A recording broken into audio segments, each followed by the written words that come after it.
All right, guys, thank you for that carrier update. We'll get one more before we are done here for the day. Right now, we're going to welcome Blythe Brumleve here on the show. She is our host of Cyberly here at FreightWaves. And Blythe, let's talk a little bit about some of the lessons that you learned at the most recent conference that you went to. You're kind of this conference traveler. Where were you at, and what were kind of some of the biggest things that you learned?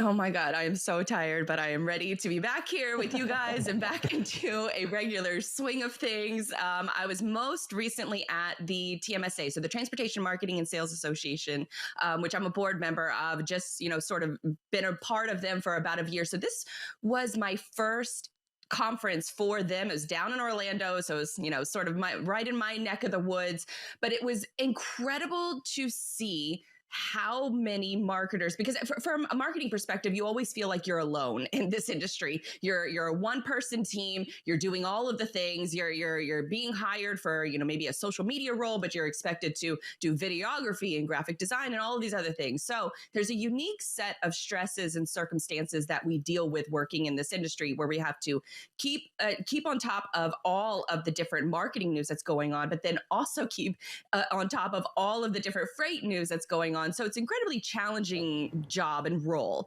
And so with everyone that was coming to this conference, everyone was in the similar boat as me. And so it was my first opportunity to sort of feel like I wasn't alone, and being able to talk to other marketers that are in this industry, that have come from other industries, that, started off as that one person role and now they're growing. It was just fascinating to have some of these really in-depth conversations about what they're doing, what's working, what's not working, and how they're continuing to grow their team.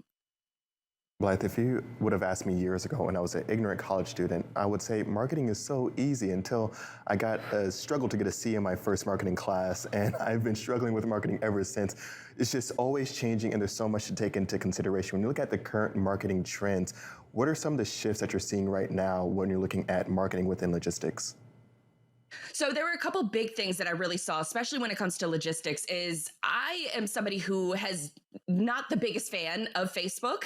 And so that was one of the things that was really surprising that I heard from this conference, is that there were a lot of companies that are dabbling in TikTok, and they're getting really excited about trying new different kinds of content that's on TikTok. But then they're still heavily focused on Facebook, and it has a huge sort of reward for a lot of these companies, especially when it comes to driver recruiting, and not only driver recruiting, but driver retention. That Facebook groups are the primary way that they communicate and share different company news and safety updates and things like that with their drivers. And they get those live updates, and it's through Facebook. So Facebook is still, even though I don't cover it as much, like this, talking to these people at this conference, it was like, okay, well, maybe I need to actually download Facebook again and really, start to dive into the features. I really don't want to, but I feel like now that because of so many people that are still actively involved with experimenting, not only on TikTok, but on Facebook as well, I thought that was really surprising. And then also seeing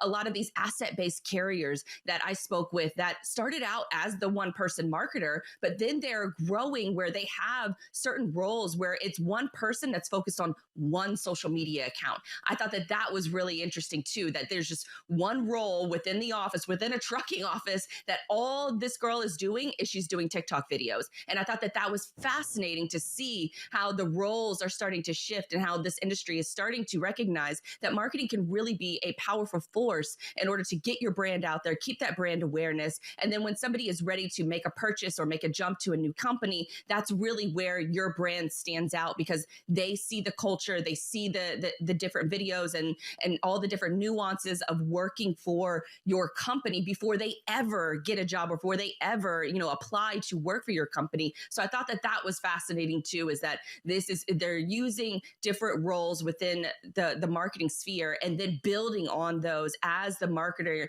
starts to get, more traction, gains more trust within the executive team. And then they can start hiring the positions that they feel really passionate about. And that was evident at this conference. Blythe, I'm interested to get your take on some of that marketing strategy and some of the social media experimentation when it comes to a company brand versus an individual presence. Because like there's some folks in some companies, maybe some larger companies even, who might have a really, really good social media presence, who enjoy doing social media, who say, you know what, I like doing this alongside my other job. Maybe they're a driver who started posting TikTok videos and it's getting a lot of traction. But sometimes as a bigger brand, it can get kind of haywire, right? You can get kind of uneasy about the singular person being the brand representation for you on social media.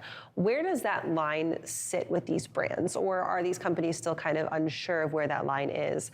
And then is there a threat for these companies to step in and say, you know what, we're taking over your social media accounts. We don't want you to do this anymore, and we want to really rein it back? Oh, well, I have a couple opinions on that, because if I was working for a company and they told me that I was not allowed to promote myself as part of like a personal growth, like personal brand awareness, I wouldn't work for that company. And that I think is the mindset that a lot of sort of traditional older companies, maybe more established companies have tried to do so in the past until they start to see that it works. That is another one of the takeaways from this conference, is that a lot of the folks there, I don't want to say they weren't necessarily worried about their company, because they definitely were. They're very passionate about learning how to grow that company, because then that can help them in their own personal growth as well. But the majority of the people there were interested in personal growth. And that to me is a huge recruiting advantage, is that if you as a company can invite workers to your company using your social media, using the company page versus a personal account page, then you can offer that personal growth to some of the top performing employees and some of the top performing people that you want to get to come and work for your company. So if you are embracing of it, Freightvana is a great example that comes to mind, where they actively are encouraging their employees to publish to social media. Because guess what? If your employees are testing things out and being creative on their own personal brand, which has a greater awareness than some of your company pages, then what you can do is you can use a strategy called user-generated content, except for the users that you're using technically are coming from your own employee base. And so then you can see what content is performing really well on their personal accounts, and then you can ask them to repost it to your company pages. So to me, it's a win-win. And if you're a company and you're still in the mindset of you're just scared, you don't want the employee to sort of start posting, you don't want them to post crazy stuff, tend to stay away from like politics and religion. That's usually the safe area of how to encourage employees to post on social media. But if you are the company that is scared of that, let your employees just experiment with getting their messaging out there, getting their sales calls out there, talking about what they're seeing in the market, because then you can use that for your own personal company pages. But if you're just one of these companies that just don't want anybody to be active on social media, you want all the love to go to your company, then I think that's a little bit of a, backwards thinking, and it's not the way of the future. You're not going to get the best employees if you have that kind of mindset, and you're damn sure not going to get the best social media content. Okay, I'm so glad that you brought up Freightvana, because that's exactly what my next question was going to be. Thinking specifically of Josh, who's really over their entire content marketing team. The first time that I met him at TIA conference back in April, and we were talking about this, and he was like, my interest is in freight, but my passion is creativity. And that's kind of something that I think a lot of folks don't maybe see in this industry, right? Is they think that you have to be so overtly passionate about freight to get into it, and then dabble a little bit in the creative side or dabble in the marketing side. But it's really, you can flip the script on that. You can have passion to be creative and create content, and passion about marketing, and just be a little bit interested in freight, right? And kind of the way that these companies now are taking the approach of this is really highlighting that. Other than Freightvana, do you have anybody else that you think does a really, really good job of that?